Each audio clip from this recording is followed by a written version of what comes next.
You are watching Stellar.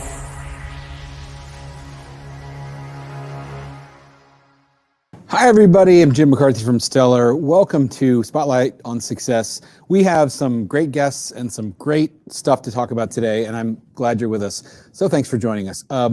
Today, we want to talk about the approach that leads to kind of surprising, new forms of success using online events, especially if you are not part of or associated with a big organization that has a big reputation, or a big donor base, big resources, staff, a great big pretty building, or any of that kind of stuff. That there's actually so much that can be done, and I believe is going to be done by people I think of as entrepreneurs, or at least entrepreneurial thinkers in the online events world. So I have two people that have done a lot of really interesting stuff and have more on the way, and I really want to take the time today to give them the opportunity to tell you all about that. And so let me introduce them one by one. All right. Let's see. The first person is somebody I think you'd call an impresario, a nightlife impresario in New York City, and has done a lot in the last year in the live stream space. And I don't think he's going to stop doing that anytime soon. He is the producer of all kinds of really powerful events, concerts, including his pairing of Liza Minnelli and Alan Cumming on Fire Island and New York's Town Hall. In 2017, he produced the all-star Edith Piaf Centennial Concert on Edith's actual 100th birthday.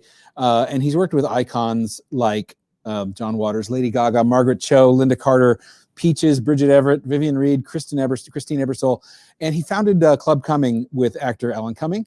Could have been called Club Daniel. Maybe we'll get there. But anyway, in his time during the pandemic, he has done all kinds of awesome stuff, some of it on Stellar, and including the ultimate birthday party for Liza Minnelli back in March. That I think we're going to talk about that a lot today. Please welcome Daniel Nardicio. Hey, Daniel, how's it going? Hey, guys. Hi, how's it going, man? It's good to see you. All right, I'm going to bring in our second guest so we can all just chat. Sometimes I get started talking to the first guest and I realize, look, let's just get everybody in here. Our second guest is known in some circles as the Broadway Expert, which I think is that's a big claim to fame. She's the first and only actress to play leading roles in two off-Broadway musicals at the same time. She's worked in theater, film, TV for more than 20 years. She is currently, you can see her and for a long time, I also suspect, in the HBO miniseries, The Plot Against America, which is awesome. Her numerous portrayals of Fanny Brice have been critically acclaimed by the New York Times, the Huffington Post, the Associated Press, really anybody who's come in contact with it. And her solo show, The Fabulous Fanny Brice, has traveled the country for the past 8 years before the pandemic, and now it's on Stellar. And it has been named one of the best to stream by Time Out New York, an American Theater magazine, so many others, Times Square Chronicles, a whole bunch. Please welcome Kimberly Faye Greenberg. Hey, Kimberly. Hi, it's great to be here. Thanks for having me. How's it going? Great. Hey, Kimberly. Hi, the Broadway Daniel. Expert is like a hell of a title, right? It's like, I feel like I could just ask you any question and you'd have to answer it. Yes, I guess I would, wouldn't I? Maybe I'm going to get myself into trouble. I think it's better to go, too far than not far enough. Maybe, I don't know. Well, thank you guys for being with me today. I guess I'd just like to. Why don't we just do this? Why don't you guys each give us just a couple of minutes on where you were coming from going into the pandemic, and then what you've done, particularly in the area of using the medium of online events in new ways. And we'll start with Kimberly. All right. So before the pandemic, I'm pretty much been, as far as my Fanny Brice show is concerned, it's been touring the country for numerous years in venues that present shows like mine, which was a solo show about a famous person. And during the pandemic, as somebody who also works on Broadway and beyond, all my jobs basically just went away. And somebody else actually encouraged me, because I had a video of my show that was really high quality, to start streaming online. So now I I'm not technically savvy in any way, shape, or form, but I'm definitely one who will try anything to see what works. Fail or not, here we go. So I basically just figured out how to stream, and I started small on YouTube. And then later, as Stellar came into existence, I had already been listed on Gold Star for my streams. And then in the beginning stages of Stellar, you guys approached me to participate and try that on for size. And I'm still here and I love it. And it's been such a saving grace during the pandemic, I will say. Awesome. Well, tell us more about this. So what's been working for you in that area with your show and Stellar, and the difference between YouTube and a platform like Stellar and how it makes a difference? Well, it definitely makes a difference because everything's on Stellar. So not only am I broadcasting my show, I don't do on demand. I do just a specific date and time, a live stream. Mm-hmm. But I also love the fact that I can incorporate all my ticket sales onto Stellar. Mm-hmm. The fact that it's so easy to tell my audience where to find my show. All those things working together has been a saving grace, because before that, everything was running differently. Tons of emails had to go out. I had to take payment through a different service. Right. Then I had to still broadcast it on YouTube.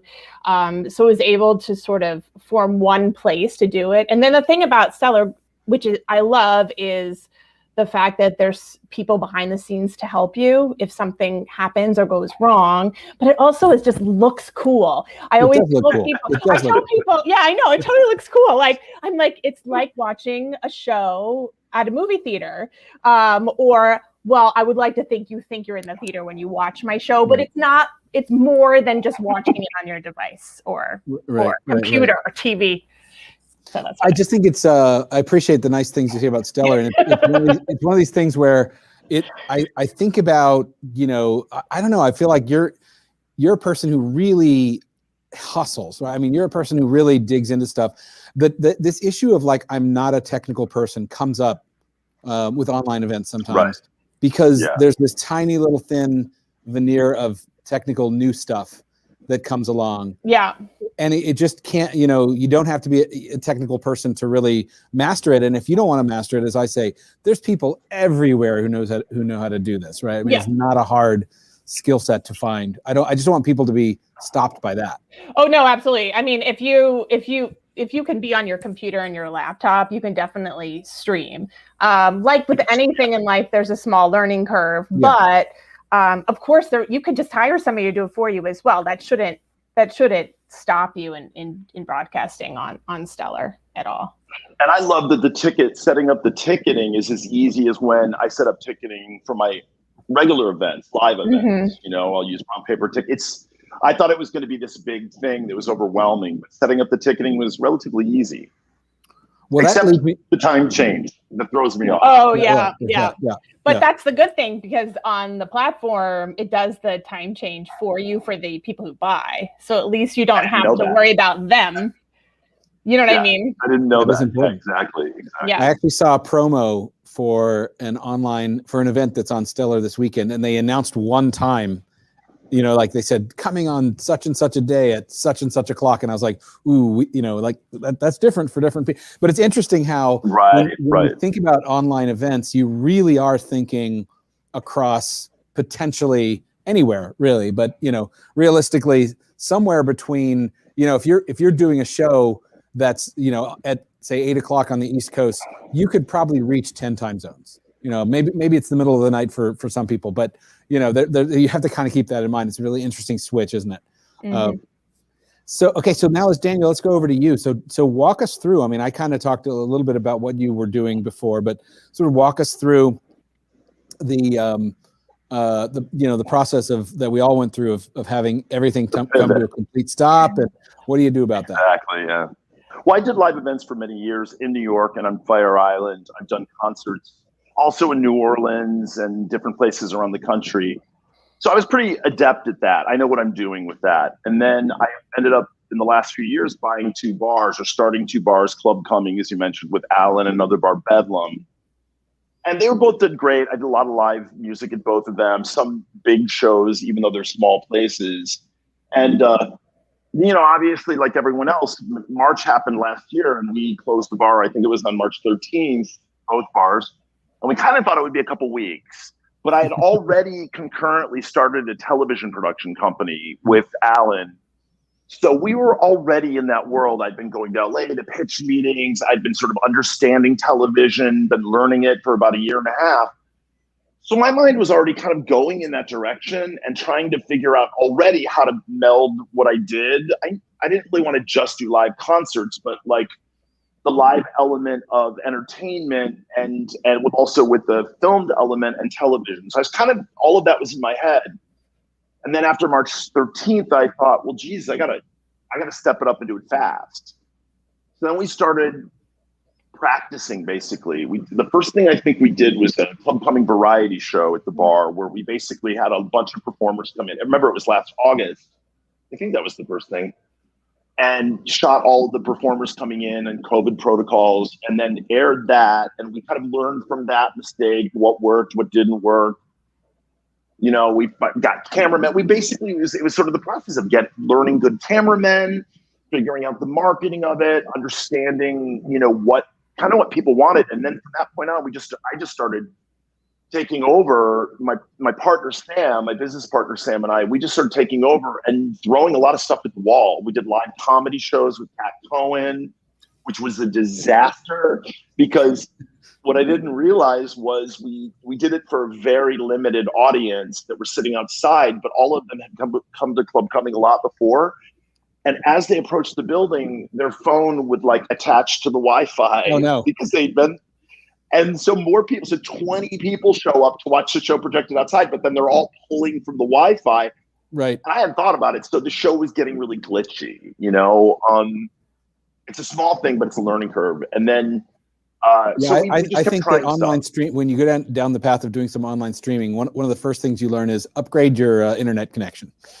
Yes, exactly. Yep. The problem was because of COVID, we couldn't last year, we couldn't get people to come in. We couldn't even, we hadn't even gotten an electric bill for a year because they didn't want to send Con Edison out. They were just doing estimated bills. So we were really struggling to figure out how to make it work. So then we just started really going with pre-tape shows because we could really edit them more. And that led me to the Ute Lemper show about Marlene Dietrich, which did really well, and which then eventually led me to Liza. Brought me there. Yeah, I remember when you guys were first talking about that show. Walk through the how you put that together, and it did super well, and it was very popular, on Stellar. But how did you put it together, and how did you market it? Well, I worked with her a lot, so it was kind of easy to ask, her and, sort of her people if it would be okay if I did this. What happened is someone reached out to me and said, Liza's birthday's coming up. We'd love to do a live concert, just us doing her songs. And I kind of thought about it and I thought, well, she doesn't really know you, but it's a really good idea. It's her 75th birthday. And so I just realized that I just started asking people to be involved. And then I just started, I thought I was going to be smaller than it was, but then as it grew, it just got bigger and bigger and bigger, and then all of a sudden major celebrities were coming out of the wood. People always ask me, how did you get this person? I asked, it's that's it. I just asked. Oh, that's it? That's my life has always been about that. Yeah. Exactly. A closed mouth doesn't get fed, right? So if you ask for difficult things, sometimes people say yes. And, then her PR got her, former PR guy helped, and he got some big celebrities, and we just started kind of putting the show together and adding performances, and it just really grew. Marketing wise, I was smart enough for that one, I hired someone at O&M to help me because I really wanted to try to figure out how to get into the bigger world. And press right now is really hard because a lot of outlets are closed, or they, you know what I'm talking about, Kimberly. Yeah, I do. It's very challenging to get press for anything right now. I mean, because there's so much anyway going on in the news. But again, there's so many people who have been laid off. We don't know, and I mean, offices that have closed. That I know a lot of my contacts when I was first starting to stream Fanny, what I did is over the years that I've been doing my show and other things, I went back through all my files to figure out where's all the publicists, where's all the writers, where's all the reviewers, literally creating email lists and then shooting everything out that I could think of to try to glean some sort of press or help in the marketing aspect. But it's definitely, I think that's the most challenging piece of the puzzle as far as streaming. Talk more and about also that. Too. Yeah. Oh, sorry. Go ahead, Kimberly. I'd love to hear Kimberly just keep building on that. I feel like that's kind of, with those of us who aren't supported by a very large entity, like we're the entrepreneurials, either we have a few people helping us, like I have an assistant, I sometimes would have a publicist, things like that. It's literally, I'm constantly the work actually comes not in the stream now, it comes in me just trying to figure out more new ideas of who I can reach out to let them know it exists in the streaming space. I think that seems to be the thing. Or like looking ahead, this month is actually Jewish Heritage Month, and I'm Jewish, so that's great. But I was like, well, Fanny Brice was a huge American icon. Maybe we can celebrate her this month. And so that's something that I have been able to kind of put out in the universe to maybe not just get her name out and her prolificness out into the world, but also, hey, there's a big show about her that you can watch online in the streaming space. So it's really about out of the box thinking, I think, in expanding the reach of a live stream. I don't know, Daniel, what do you think? I agree totally. I mean, it helped a lot. Obviously, I was doing a show with Liza Minnelli, or if I did the show with Uta Lemper, it was Marlene like Dietrich. A big name. But, you know, Marlene Dietrich is like Fanny Brice, though. It's not that attractive to a lot of people because they don't necessarily know, especially young people. So younger people are the ones that are going to be more adept at streaming anyway. So, you know, I had a little bit of an issue because the older people wanted to watch the show and they were very confused about it. I think more so now, though. People are more comfortable now because my audience is definitely skewing older. And I have found at the beginning that was a much harder sell. But now that people have been forced online and we've been at this for a year, I think that there's definitely more comfortability. Is there a myth to dispel there as far as, you know, I mean, like, you know, it's funny. And as a person gets older, you start to realize that you're getting lumped in with groups of people that can't do certain things. You're like, what are you talking about? You know what I mean? Like,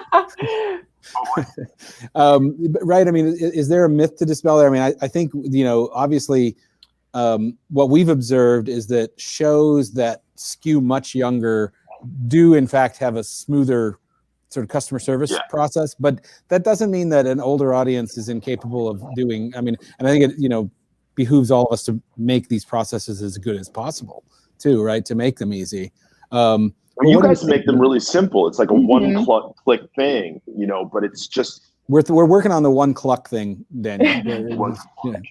Just cluck once and see the show. I meant to say button and click, and I got cluck. Yeah, whatever. One cluck. The testing the stream that they can do on Stellar has been my saving grace, because if I encourage most people, if I know they're coming in advance, to make sure they test the stream. And then that usually solves all problems. It is just rehearsing it once is good, right? I mean, this is your point about people they go through it. I mean, people have been on Zoom meetings, they've done all this stuff. So there's a little bit of sort of, you know, just experience that you get, and you go like, all right, I can overcome this. In the long term, I think this is a non-issue, is really my point. This issue of, you know, different audiences being more or less capable of handling the technology. We've seen this, right? Like, we've seen it play out over the last 25 years with all the different forms of internet and mobile technology. The audiences get there once they've had absolutely. Netflix. I would laugh at the fact that we ended up having to put a guy on full time just to do customer service because Liza's audience is so much older. But I would laugh and I'd go, this is the same person who's watching Netflix. And this is exactly the same thing as Netflix, you know?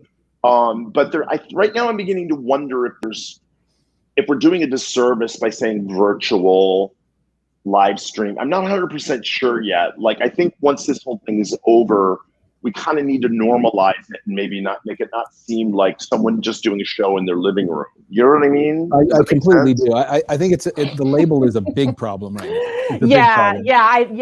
I almost think it's like a theatrical event or something. I realize there's like Broadway concerts and things like that, but there is either a new form of language that we should makeup or something so that people realize that there's a difference between someone virtually doing a show in their living room or an event. Because I know with me in the beginning, I think not so much now, as I think my marketing materials have become clearer and clearer as I've experimented, but I think a lot of the time people were thinking, oh, she's doing a show in her living room, how cute. And yeah, I've heard these called couch shows. I've heard these called couch shows. I've heard them called robe shows, where people are in their robe. Yeah. And I saw a well-known comedian represented by a major agency do a robe show last year in maybe April or May, and stop during the performance to reach over and like take a bite of pizza. I'm like, come on, this is not a show, right? This is not like, that's the whole point. It's like, are you taking it? And this is what I've been saying this whole time: is, are you taking the medium seriously? Are you producing something that's really worthy of people's time and money, right? And I think that's the thing we want to really distinguish. And so hopefully when people are seeing productions like the ones you guys do or others, they're like, oh my gosh, I'd watch this under any circumstances.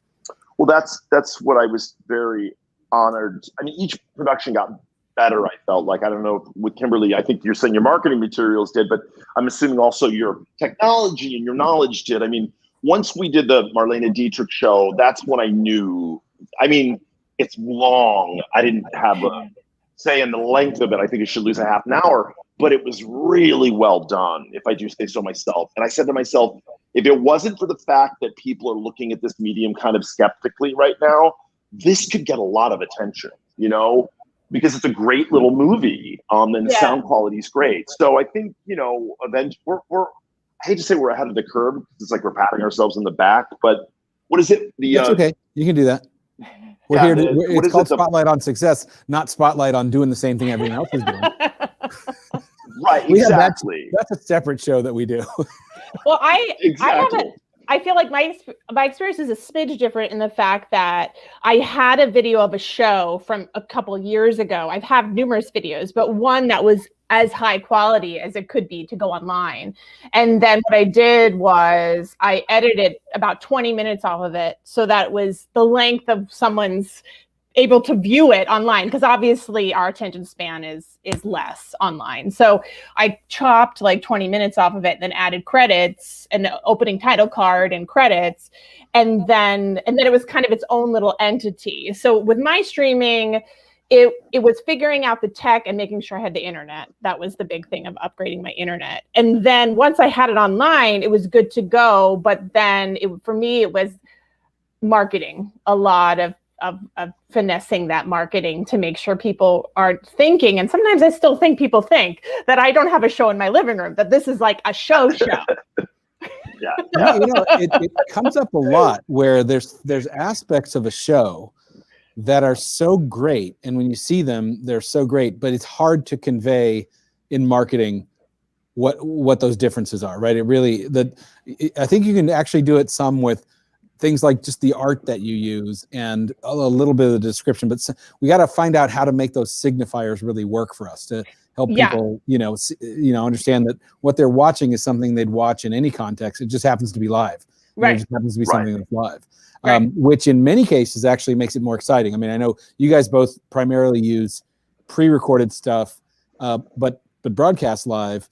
And I think also, Daniel, you guys have done a lot of stuff that's as if live, like it's done sort of in one go, but it's shot to tape, basically. And then you get to the ones where I also think it makes a big difference too, is when something is actually live. It's higher, there's more that goes into making that work. Not much more, but there's a little bit more. And that's where I think you get this other sort of level of clarity and excitement about what's going on. I have a real dream of that. I mean, working on a new venue in the city, which will open in October, of making it feel like a television studio that you could go live at any moment. I'm so excited about it. I already have the on the air sign for outside. Right. Like cool. That's like, it's so cute. It's like an old fashioned one that I bought. Yeah, it does. It seems old fashioned, doesn't it? Like WNYC on air or whatever, right? Like exactly. So that kind of excites me, because I kind of agree. I love the live aspect of it. Like I said, if we could have done it, we would have done it, but we learned that we couldn't at the time. But I think we're willing to definitely give it a go soon. truly live. So I think you have to have the internet right. You have to have some of the tech exactly where you want it. You can't take that risk. So a couple of comments that have come in. And by the way, I invite you, if you're watching, if you have any questions or comments that you just, whether you want me to just directly ask Daniel or Kimberly, or if you just want to kind of get your 2 cents into the conversation. Someone whose name is not shown, but their handle is Filmed Live Musicals, is talking about how important it is to distinguish if a show is filmed live in a theater versus on Zoom or in someone's living room. It's very true. I mean, it really is. Whether it's, I say maybe theater is not even the right. I would say it's not so much whether it's a theater as it is filmed for purpose, right? As opposed to a casual setup.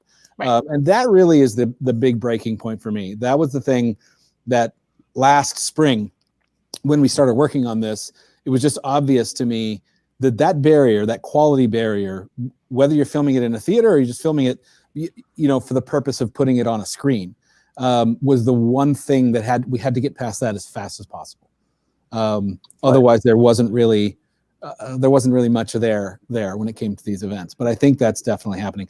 Eva, I don't know which Eva this is. I'm not even going to try to guess. But Eva wants to know, Daniel, if you asked Tony Danza to be in the Liza birthday show, because apparently he's got some great stories about Liza. Yes, we did. And Tony wrote back and said, I don't want to do anything that's for public consumption. I'll call her myself.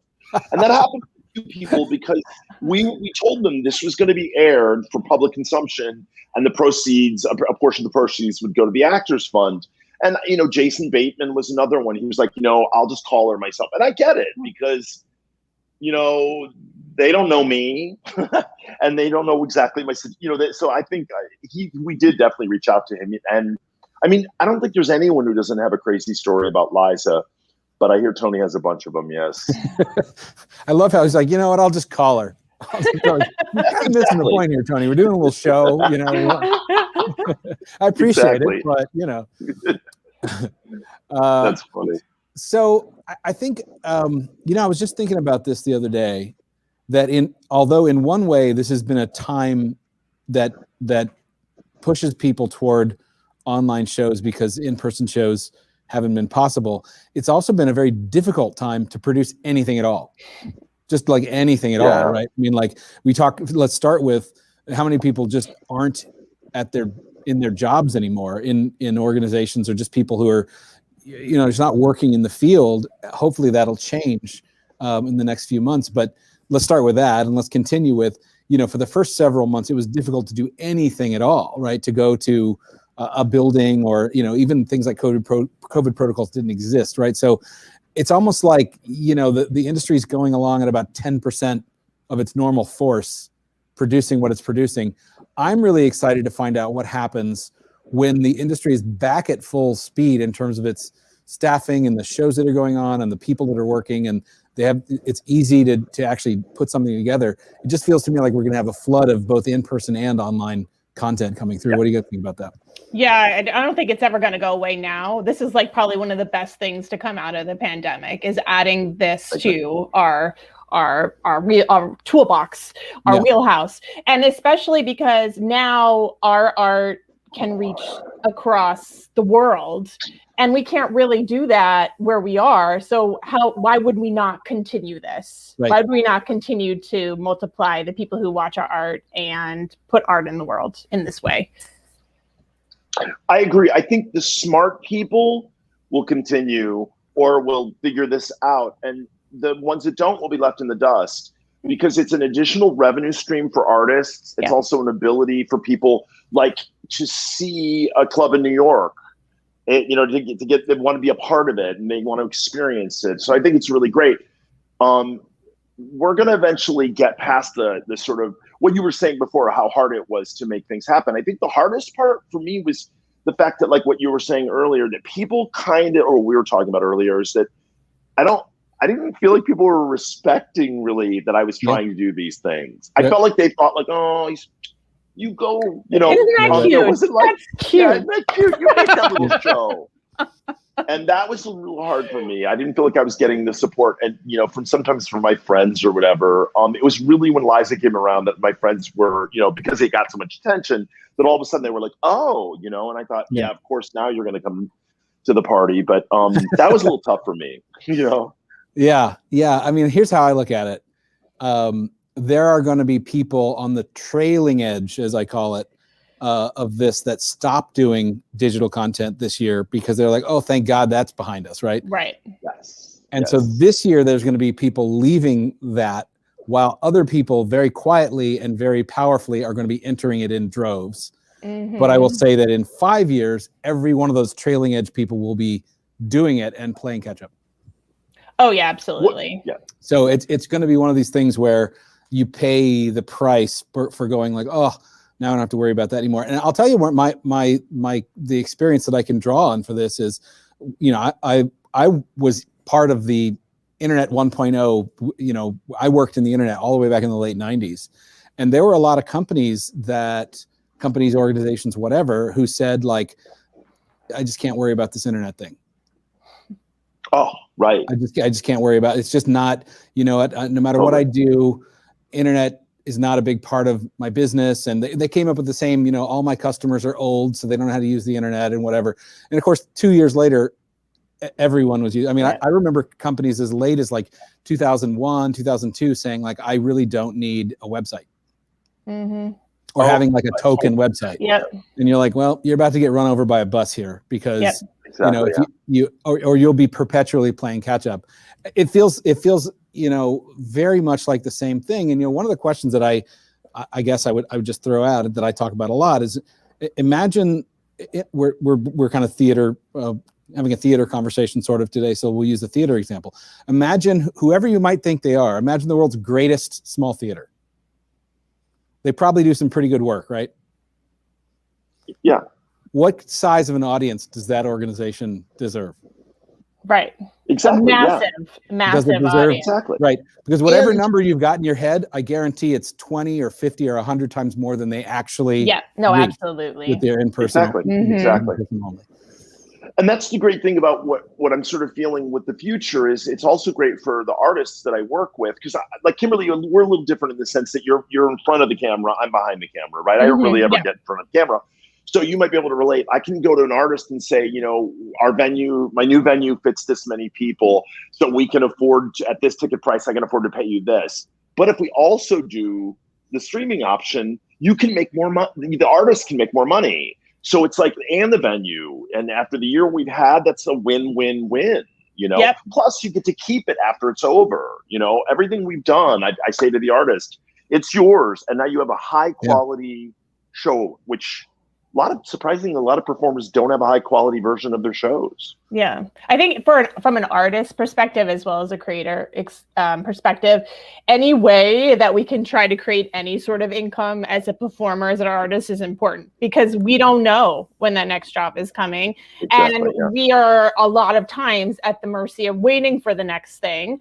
Or of course, performing, you know, is very cyclical as who's in, who's not, and then the wheel just keeps going and then you get lost. So something like this allows us to stay in the forefront. Maybe not everybody's watching, but that's okay. But it's better than nobody watching. That's what's been so great for me too. Keep that creativity out there. What do I do as a performer out there in the universe? So who knows who's watching, but maybe the one person I'll get that next job that, you know, will pay the mortgage or the rent or whatever. So might as well keep on keeping on in this virtual space and hopefully inspire others to do so as well. Yeah, I mean, one of the things that I'm hearing more and more from people who are creating online shows is there's the revenue that comes from the immediate ticket sales of the show, but they're starting to expand their minds to say, okay, how else can this thing have value, revenue value, and other kinds of value? You're talking about it almost like from a resume point of view. That's good. Right. But some people are looking at it saying like, what are the downstream ways that this continues to make money? And I'm seeing this. People are having success where over the course of, you know, 6 months or 9 months, they're actually making more money from various other kinds of things, whether it's, you know, rights-based stuff or second viewings or other kinds of things than from the ticket sales. It's really a new mindset for people in the live business where it's like, we did it, it happened, and it's gone. Well, you know I can speak to that too, because with Fanny, it has allowed me mean, my music sales have gone up with the CDs that I have. And then in addition, I've created other things. Because I have the live stream, I can backpack off of that with, hey, I also have this group Q&A. I have this, you can hire me to do a lecture. You can hire and watch the show online, and then we'll do something else. You know what I mean? So it's like you can do all the add-ons, and then yes, revenue streams, other things can come from it too. So it's really important. And with us, which over here, what we tend to do is, like, for instance, to go back to the Marlene Dietrich show with Uta Lemper, we can now say to Uta, we're going to send it to, the Parker Playhouse in Fort Lauderdale, and they can look at it and decide if they want to book her live.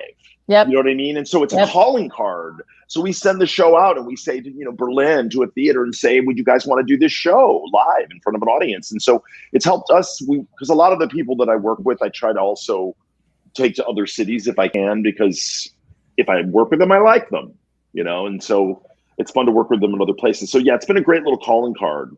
Mm-hmm. Who do you think, and either of you, I'd love it if both of you could answer this, who do you think is best poised to really leap forward in terms of their success or their sort of stature in the business or whatever? Who do you think is like best positioned? What kind of person is best positioned to really benefit from this new medium of online events right now? And what would you tell that person?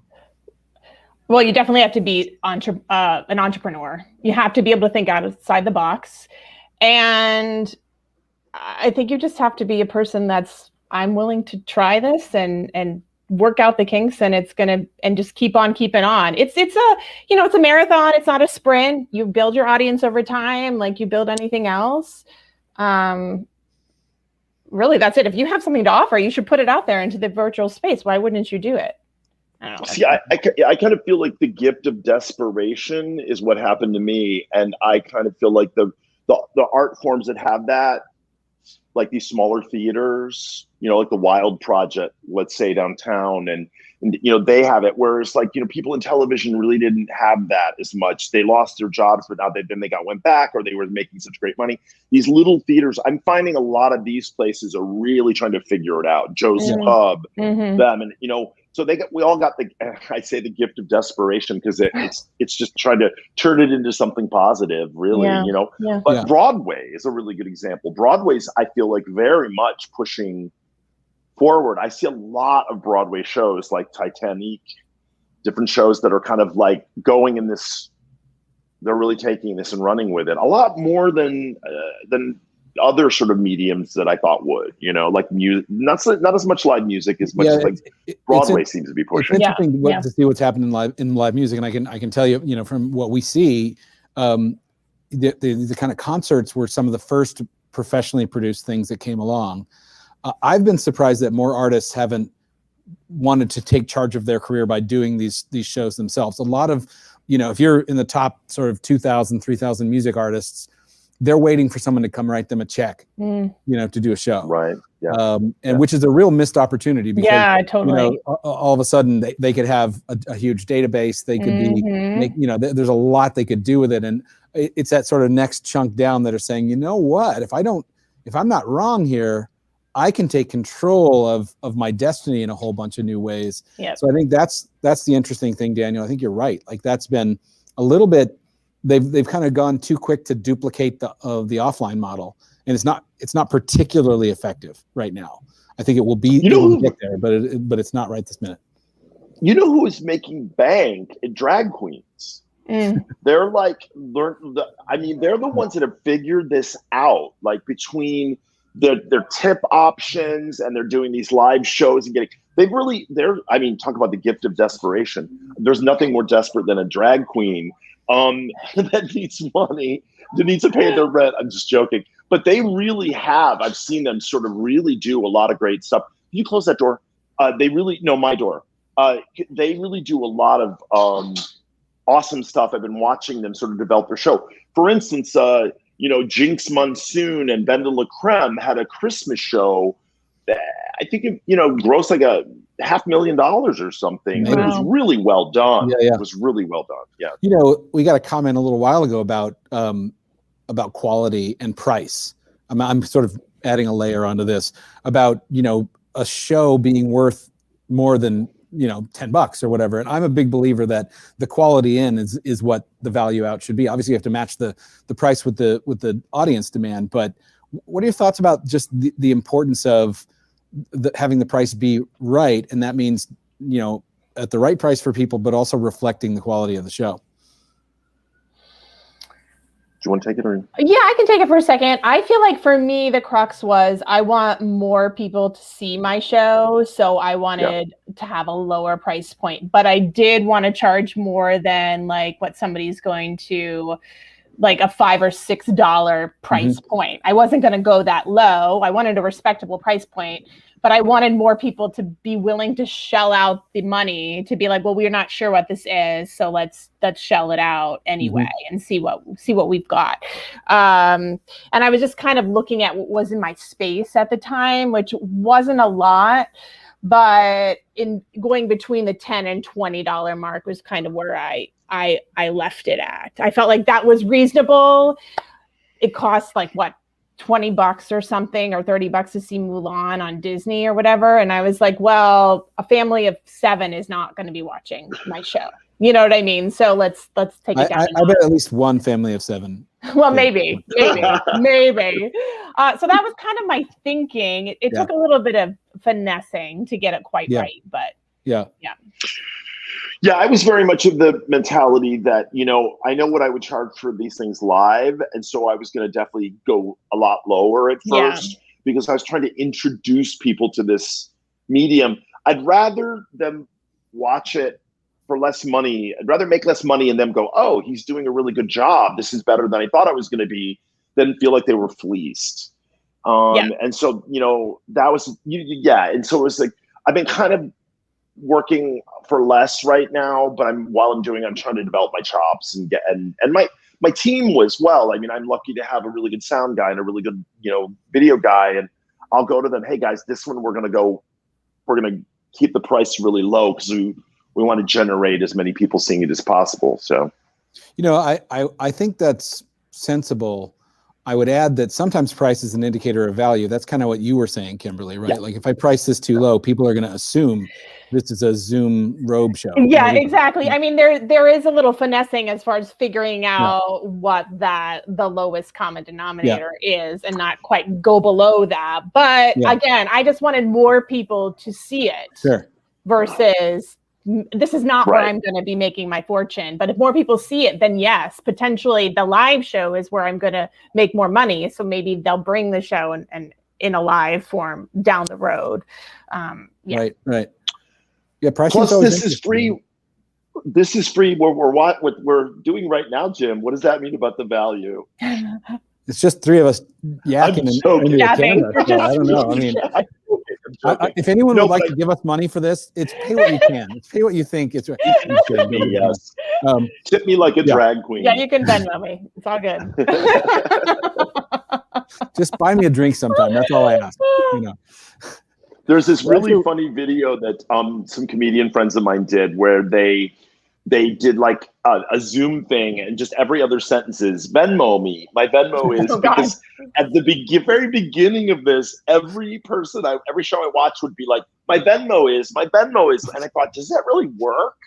Are people just Venmoing people dollars? It must work because everyone was doing it. Yeah, maybe by accident. I don't know. Is there a way to, I don't know, type it in? I don't know. Well, we're coming right up to the end here, and I don't want to keep you guys any longer than you've committed to. And we appreciate your stories, and we appreciate your time and expertise today. But what would be your last, looking forward? What should people be thinking about if they're in this field, or even if they're thinking about it? Right? I feel like in some ways this online events new medium opens the door to a lot of people who aren't actually in the business to come and make a big splash in the business. Any what do you think? Any advice for them, or anything else you'd like to close with? I feel like in any way that you can serve something to somebody, whether it's like historical in nature about a famous person, or you're inspiring somebody, or it's something that where you have an audience for it, or it's something that's already been successful for you in a live space, think about how you can transition that to virtual. Because again, over the long term, you could do this for the rest of your life and have an income stream, have people see your art, maybe make an influence on others, inspire others, make an income. I mean, who knows what could happen? That's what my 2 cents. And Kimberly, what have you? So you've got Fanny Bryce on Stellar now. Yes. Correct? Yes. So you can go there and find that. Anything else you want to tell people about? No, just learn more about me by going to KimberlyFayeGreenberg.com or FabulousFannyBryceShow.com or TheBroadwayExpert.com or buy tickets to see Fanny on Stellar. There you go. Excellent. That's a great thing. Daniel, same question to you. What people should be thinking of. Well, I've always sort of thought that one man's floor is another man's ceiling, right? Which is sort of like, you know, COVID was a real bitch for all of us. But, you know, when you really look at any situation, you know, it's like Warren Buffett says, in any bad situation, there are always opportunities. And here at our offices, we're kind of looking at like Clubhouse and Twitch. And, you know, we really just decided to get into it and figure it out and what was out there. And, you know, landed on Stellar. We had tried another company before Stellar. And now what we're doing is, as we said, okay, now we figured out these kind of shows, but let's look at other things that we can offer on Stellar, like maybe a serial soap opera, which is something that we're working on now starting in October, like every week a soap opera that we shoot live in front of an audience, but we write every week with writers, because since I have some friends that are writers. And I think how fun would that be, a serial soap opera that you could watch every week? And so I'm just trying to think of ideas that are blowing it out. And so I don't think it's just what we've been seeing. It's about sort of like, I know you guys have a popular show where you have the camera, someone's watching a TV show or watching something that he's in. Yeah, the Watch With series. Yeah. It's the star of a movie or a TV show watching it with you and telling stories, basically. Yeah. Who would have thought? That? And then you've got something else coming up very special too in the very near future. Oh, me? I'm doing a stand-up for Asian Americans, and it's a benefit for the Red Canary song, and it's Margaret Cho and Telly Long and Poppy Liu, and basically telling stories about what it's like to be Asian American performers in the United States and what they've dealt with, and then performances. So and what's the date for that? That's May 14th through 16th on Stellar. Awesome. Well, I want to thank you guys again. This has been a lot of fun. Thank you for having me. I'm sure everybody enjoyed it, and they're going to go base their life, the next several years of their lives on your advice. So that's a good thing. It's a good thing. All right. Thanks very much. Thanks everybody for watching. I'm Jim from Stellar. We'll see you next time on Spotlight and Success. Bye-bye. Thanks, guys.